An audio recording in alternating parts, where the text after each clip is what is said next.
तो कैसे हो आप सभी? उम्मीद करता हूँ सब बढ़िया होंगे, सबकी तैयारी बहुत बढ़िया चल रही होगी। और ये हिस्ट्री का छठा वीडियो है। और इससे पहले वाले वीडियो में हमने महाजनपद काल 600 से 325 ईसा पूर्व तक जो है उसके बारे में बात करी थी। और उससे आज आगे के क्वेश्चन हैं। और हिस्ट्री के 30 वीडियो अपलोड हो चुके हैं, आप जरूर जाके एक बार चेक करिए और एक बार अच्छा सा रिवीजन करिए। हिस्ट्री अच्छे खासे नंबर की आने वाली है। हिंदी तो आपको पता है 100 नंबर का अलग से पेपर होगा ही होगा। तो अच्छा, कोई हिंदी के अगर पेड टेस्ट सीरीज लेना चाहता है तो मुझे कमेंट करके बता दीजिएगा। और वरना जो फ्री में मिल रहा है उसका लाभ तो उठाइए। पहला क्वेश्चन है हमारा यहाँ पर, नंद वंश का अंतिम सम्राट कौन था? तो घनानंद था। घनानंद को किसने हराया था? फिर मौर्य वंश के चंद्रगुप्त मौर्य ने। किसकी मदद से? चलो आप बताइए किसकी मदद से? विष्णुगुप्त, चाणक्य की मदद से। अगला क्वेश्चन है, भारत में सिक्का और मुद्रा का प्रचलन कब हुआ? तो 600 ईसा पूर्व। निम्न राजाओं पर विचार करो, कौन बुद्ध के समकालीन थे? तो बुद्ध के समकालीन कौन थे? अजातशत्रु और प्रसेनजीत। 1 और 3। छठी सदी ईसा पूर्व के दौरान बड़े राज्यों के उदय का प्रमुख कारण क्या था? उत्तर प्रदेश और बिहार में व्यापक पैमाने पर किसका प्रयोग हुआ? लोहे का। इसलिए कौन से राज्य उदय हुए? बड़े राज्य। मगध सम्राट बिंबिसार। पहली बात तो ये पता होना चाहिए आपको, जो बिंबिसार है ये हर्यक वंश का है। वो बिंदुसार है। जो अशोक के पिता थे वो बिंदुसार हैं और ये बिंबिसार है हर्यक वंश का। तो मगध सम्राट बिंबिसार ने अपने राजवैद्य जीवक को किस राज्य के राजा की चिकित्सा के लिए भेजा था? अवंती के लिए। अवंती का जो अवंती के जो राजा थे, क्वेश्चन बनता है, तो वो कौन थे? प्रद्योत। ये कल के वीडियो मैंने बताया भी है। और इसका जो आधुनिक क्षेत्र अवंती को किस नाम से जाना जाता है? मालवा। और मालवा कहाँ पड़ता है? गुजरात। उत्तराखंड में गुजरात से कौन आया था जिसने फिर एक नए वंश की स्थापना करी? किस शासक ने अवंती को जीतकर मगध का हिस्सा बना दिया? तो शिशुनाग। और अवंती मैंने आपको बता दिया अवंती के बारे में अभी बहुत कुछ। किस मगध सम्राट ने अंग का विलय करके अपने राज्य में मिला लिया? तो बिंबिसार, वही हर्यक वंश। अजातशत्रु भी उसी का था, उदयन भी उसी का था। शिशुनाग ये नागवंश का था। शिशुनाग ने किस राज्य का विलय मगध साम्राज्य में नहीं किया? तो किसका नहीं किया? काशी का नहीं किया था। अवंती आज के मालवा को कहते हैं। वत्स किसको कहते हैं? कौशाम्बी को कहते हैं। वत्स को क्या देनी है? शाबाशी देनी है। कौशाम्बी शाबाशी, है ना। आगे, काशी और लिच्छवी का विलय मगध साम्राज्य में किसने किया? अजातशत्रु ने किया था। मगध साम्राज्य के बारे में कौन सा सही नहीं है? तो सभी सही हैं। क्या क्या है भाई? पुराणों और महाकाव्य के अनुसार इसकी स्थापना बृहद्रथ ने करी। बृहद्रथ जो था मौर्य साम्राज्य का अंतिम राजा था बृहद्रथ। यानी कि आप कह सकते हैं अशोक का पोता रहा होगा ना, बहुत नीचे का जनरेशन आ गई होगी बृहद्रथ। महापद्मानंद ने इसे सर्वाधिक विस्तार प्रदान किया तथा महापद्मानंद कौन से वंश का था? नंद वंश का था, जिसकी स्थापना किसने करी? महापद्मानंद ने इससे सर्वाधिक विस्तार प्रदान किया तथा सर्व छत्रांतक, क्षत्रियों का अंत करने वाला एवं इकराट की उपाधि धारण करी। अगला, गिरिव्रज यानी कि जिसको राजगृह, पाटलिपुत्र, वैशाली, क्रमशः इसकी 4 राजधानियाँ बनी। सही है सारे, है ना। और जो पहली आपके पता है, पहली बौद्ध संगीति कहाँ हुई थी? राजगृह में हुई थी। दूसरी वैशाली में। और तीसरी कहाँ हुई? पाटलिपुत्र में। फोर्थ कहाँ हुई? कुंडलवन, कश्मीर में। सिकंदर के आक्रमण के समय उत्तर भारत पर निम्नलिखित राजवंशों में से किस एक का शासन था? तो नंद वंश का शासन था। निम्नलिखित में से कौन सा एक ईसा पूर्व 6ठी शताब्दी में भारत का सर्वाधिक शक्तिशाली राज्य बना? तो मगध बना, है ना। एक सीक्वेंस आता है, पूछा जाता है, मैं लास्ट वीडियो में बताया था मैंने। पहले कौन सा वंश आया था? हर्यक वंश। उसके बाद शिशुनाग वंश, फिर नंद वंश, फिर मौर्य वंश, फिर शुंग वंश, जिससे पुष्यमित्र शुंग आपने सुना होगा। उसके बाद पतंजलि भी वहीं से संबंधित है ना, उनके पुरोहित थे। फिर कौन? कर्ण वंश। उसके बाद आंध्र सातवाहन वंश, है ना, आंध्र प्रदेश का था।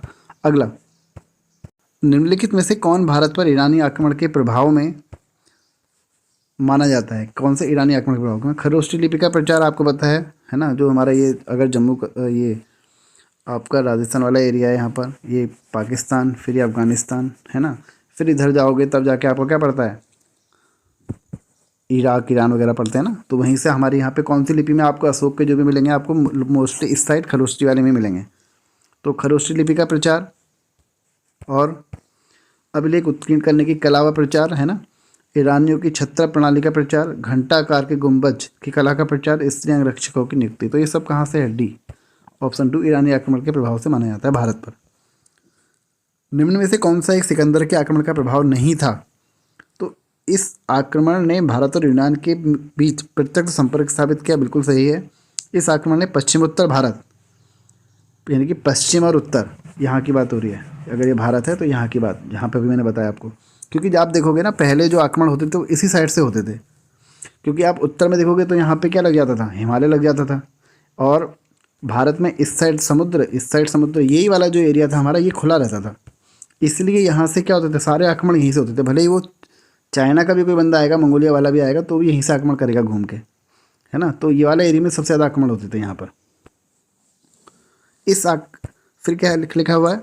सिकंदर अपने उपनिवेशों की स्थापना के लिए उत्तरदायी था, बिल्कुल सही था। ये इसका गलत है, उसने भारत को यूनान की रियासत बनाई, गलत है ना। उसने शासन नहीं किया था, आपको पता होगा। तो निम्नलिखित में से किस राज्य में गणतंत्रात्मक शासन व्यवस्था नहीं थी? तो मगध में नहीं थी गणतंत्र, क्योंकि आपको पता है गणतंत्र में क्या होता है? जहाँ राजा नहीं होता, जहाँ राजा नहीं होता ना। आगे बोलेंगे, आगे पढ़ेंगे। निम्नलिखित में से किसे सेनिया किसको कहा जाता है? देखो यहाँ से एक क्वेश्चन तो यही बन जाएगा। नियमित और स्थायी सेना रखने वाले को सैनिया कहा जाता था। किसे कहा जाता था सैनिया? तो बिंबिसार हर्यक वंश का था। निम्नलिखित में से किसे उग्रसेन भयानक सेना का स्वामी कहा जाता था? तो महापद्मानंद।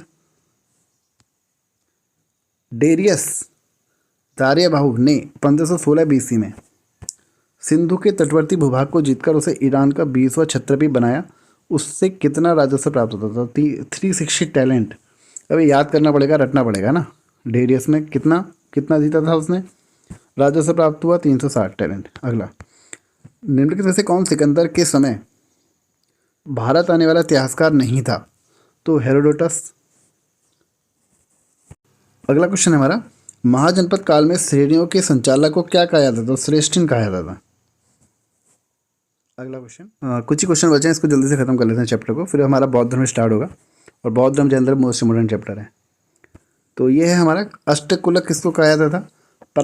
परामर्शदायी संस्था को अष्टकुलक कहा जाता था। महामात्र उच्च कोटि के अधिकारी को महामात्र कहा जाता था। मगध में आपको पता है महामात्र, आपने देखा होगा ना, जब विष्णुगुप्त वगैरह को क्या कहता था? महामात्र कहता था। बालिक साधक, किसानों से कर वसूलने वाले अधिकारी को बाली साधक। सौकल्य शुल्क अध्यक्ष, शिल्पियों व्यापारियों से शुल्क या वसूलने वाला अधिकारी, शुल्क या कर वसूलने वाला अधिकारी। तो अष्टकुलक परामर्शदायी संस्था, महामात्र उच्च कोटि के अधिकारी, और बाली साधक किसानों से कर वसूलने वाला अधिकारी, शौलिक या शुल्क अध्यक्ष शिल्पियों व्यापारियों से शुल्क या कर चुंगी ले वसूलने वाला अधिकारी। चुंगी क्या होता है? जो सीमा पर लिया जाता है, चुंगी कर आपने सुना होगा। मगध के किस प्रारंभिक शासक ने राज्यारोहण के लिए अपने पिता की हत्या की एवं इसी कारण अपने पुत्र द्वारा मारा गया? अजातशत्रु ये था, है ना। अजातशत्रु का क्या अर्थ होता है? जिसका कोई शत्रु ही उत्पन्न ना हुआ हो। एग्जाम में पूछा गया क्वेश्चन है ना, एक अनेक शब्दों के लिए एक शब्द। विश्व का पहला गणतंत्र वैशाली में किसके द्वारा स्थापित किया गया? तो लिच्छवी। तो अगला क्वेश्चन है हमारा यहाँ पर, ये महाजनपद काल दी और ये राजधानी दिया है, मैचिंग करानी है। तो जो सबसे हमको पता है, अभी जो पढ़ते हुए आए हैं उसके हिसाब से लगाते हैं। वत्स, तो वत्स की राजधानी क्या थी? वत्स को क्या देते थे? शाबाशी। तो कौसाम्बी, शाबाशी डी का सेकंड है।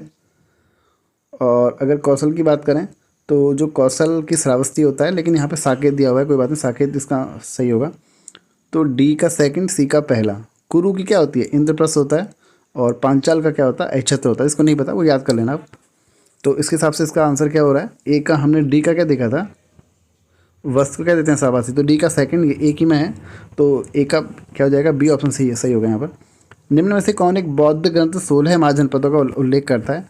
अंगुत्तर निकाय। मैंने कल वाले वीडियो में आपसे पूछा था। तो बौद्ध ग्रंथ में कौन है? अंगुत्तर निकाय।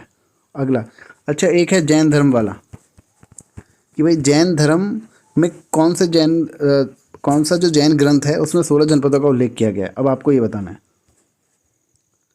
निम्नलिखित में से कौन एक मगध साम्राज्य की राजधानी नहीं रहा? तो कौशाम्बी नहीं रहा। अच्छा, कौशाम्बी नहीं रहा है ना। कौशाम्बी किसकी राजधानी थी? अभी हमने देखा। शाबाशी किसको देनी है? वत्स को।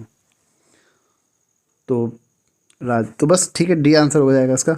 मिलेंगे अगले वीडियो में। वीडियो को लाइक करिए, चैनल को सब्सक्राइब जरूर करिएगा। Thank you.